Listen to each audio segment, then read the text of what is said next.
Well, howdy folks. It's good to see you again back here in my living room. We are tackling some surface area volume problems. In the description you'll see a link that will lead you to the notes for all of the surface area volume examples, and I have a really cool formula sheet in there that will be handy dandy for you. Alright, so we're actually going to we're in Unit 4, which is the geometry section, Lesson 8. Our objective is that students will be able to calculate the area, surface area, and the volume of pyramids. Alright, so we're dealing with three-dimensional figures here. Alright, so I have this pyramid. Okay, a pyramid is just, well, you know what a pyramid is. There it is right there. Go to Egypt and you'll see a lot of them. There's my pyramid. This happens to be a square pyramid. What that means is that the base is a square. Okay, you can have a rectangular pyramid where the base is a rectangle, right? It's not square. You can even have a triangular pyramid. You could have, the base could be a pentagon or a hexagon. The base could be any polygon. Okay, but the most common by far is a rectangular pyramid. This one is a square pyramid. All right, so in this problem, I give you the formulas, okay? Surface area is here, the volume is here. This is for pyramids. Okay, and the question is this. We have this square pyramid, okay? And the volume of this square pyramid is 64 cubic feet. All right? And my surface area is 144 square feet. So in this problem, instead of giving you all the dimensions and having you find the surface area and volume, now we're going to go in kind of reverse. We're going to start with volume and surface area and see if we can find some of the dimensions of this pyramid. All right, so the first question is, letter A is find the height of the pyramid. All right, find the height. Okay, now I need to distinguish, there's two different heights on a pyramid, okay? First of all, you have the true height, right, which is, right, just its elevation from the ground all the way to the top, vertically up. That's the true height, okay? But then you also have what we call the slant height. Okay, that's basically the height of that triangle when it's slanted. All right, and both of them are very important. Okay, so hopefully that made sense. You have the true height and you have the slant height. So the slant height would be, hey, if you were going to run up this pyramid, that would be how far you'd have to run. Okay, the true height would be if you were going to fly. That's how high you'd have to fly. All right, so it says find the height of the pyramid. All right, I'm not given the height. All I'm given is the length of one of the sides. Okay, so I have to look at my formulas here. Okay, which one do you think, the surface area formula or the volume formula, which one will help me get the height? Okay, pause the video for a second and see if you can come up with the right answer. All right, if you choose the volume formula, you have chosen wisely. All right, so let's take a look. That has the height right there. The surface area one doesn't have any height on it. Okay, so I'm going to use the volume formula. All right, so let's go ahead and use, so volume is 1/3 AB, that means the area of the base, times the height. Okay, so I know the volume that was given, 64 cubic feet. So I'm going to go ahead and substitute that in for the volume. Equals 1/3, well that's just a constant. An area of the base. Okay, so what's the area of my base? Well, I know that this length is 9. Do I know the other dimension, the width? I do, because in the problem it says this is a square pyramid. All right, this is a square pyramid.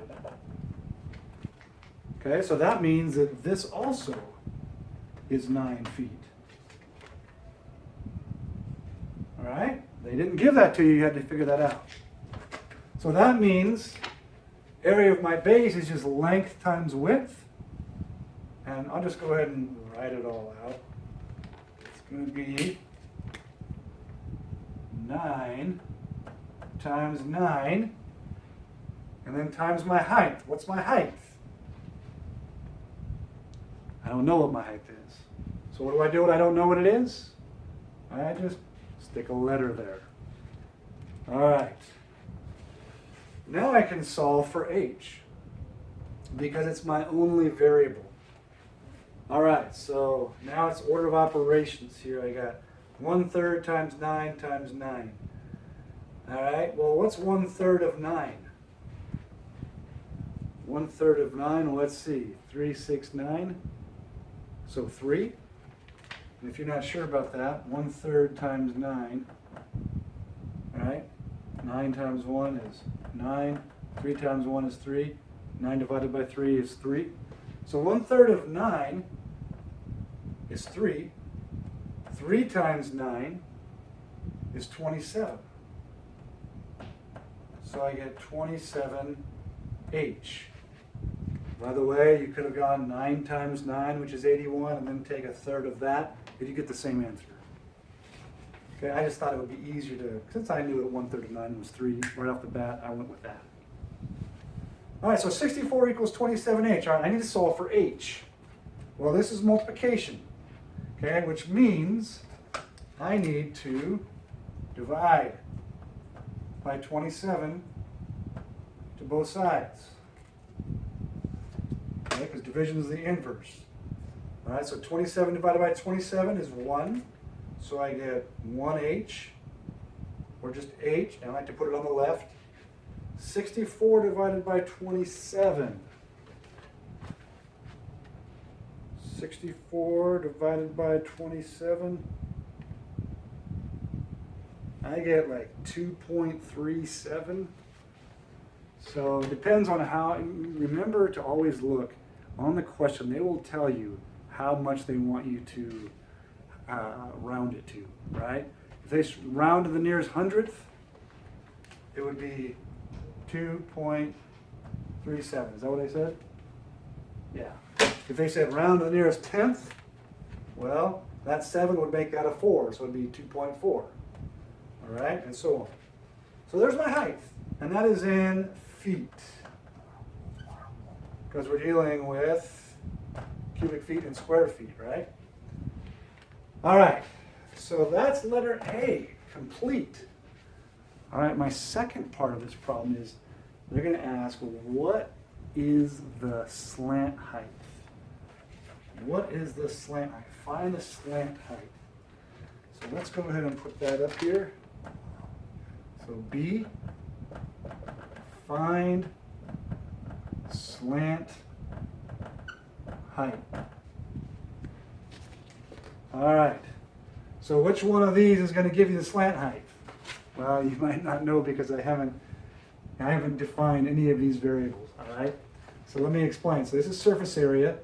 That's the area of the base plus 1/2 capital P. That means perimeter. Perimeter. Perimeter of the base. Perimeter of the base.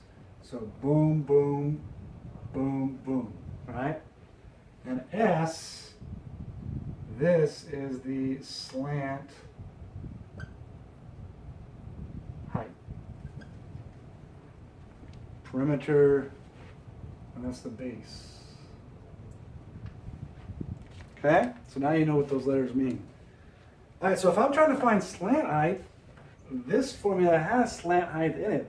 As long as I know everything else, I can find slant height. Well, let's see if we know everything else. All right, let's go for an adventure here. Okay, so my surface area formula. Let's use a different color here. Let's use brown. My slant height is area of my base plus 1/2. I like to rewrite all my formulas. That's how I learn to memorize them. Okay, so surface area, well, they gave that to me, right? The surface area is 144 square feet. So I'm going to go ahead and substitute that in.